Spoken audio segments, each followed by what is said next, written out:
All right, so I just want to quickly show you how to use Zoom from your iPad. So what you're going to do is you're going to launch Zoom. You're going to sign in. Again, use the sign in with Google and your Divine Child email address. And then we've got some options here. You're going to be on a screen like this. What I'm going to tell you to do is we're going to use schedule so that we have more control over our meeting. We're going to scroll down. We're going to look at all of our settings, our time, start time. It's all good.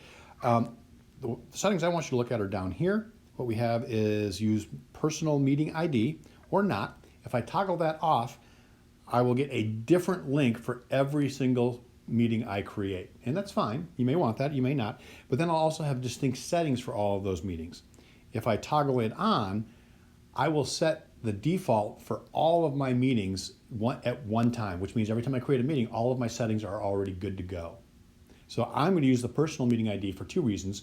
One is I get to use the same link every time with my students, and two, all of my settings will be the same and I don't have to do anything to make that happen. So I'm going to make sure that required meeting password is toggled off. I'm going to have host video toggled to off and participant video toggled to off. I'm going to enable waiting room, and then I'm going to go to advanced options and allow join before host. I'm going to have those two toggled on so that they'll end up in a waiting room, and they will also be allowed to be in that waiting room before I show up to the meeting. And that's all good. So I'm going to click done. So my settings are set. Here's my meeting. I can look over it. I'm going to click add.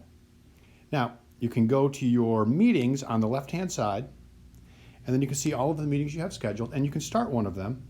I'm going to go ahead and start one, and hopefully I don't break my audio. I'm going to say cancel because I don't want to join the audio. If I do, I won't be able to do the screen recording anymore. So, but normally I would say join audio, okay? And you can see I have that option at the top now if I did it wrong. Now, you'll know you did it right when you look at the meeting number at the top there, and you don't see a password below it. If there's a password below it, that's the meeting password. And the only way to get rid of it is to cancel the meeting and create a new one. Now, you can hit start video and have a video of yourself showing. You can also do share content, and you can share the screen, or you can share content from any of these other apps. In general, I will share a screen and then go into Notability because that's where I'm very comfortable, but there is a built-in whiteboard that you can use, and you can draw things on it.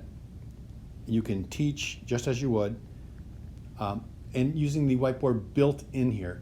As I said, will go to Notability because I'm more comfortable in Notability and I know where all the tools are in Notability. But you can use the built-in whiteboard. When you're done and you don't want to share content anymore, you're going to tap up here, just say stop share, and when you're done with the meeting, you're going to end the meeting.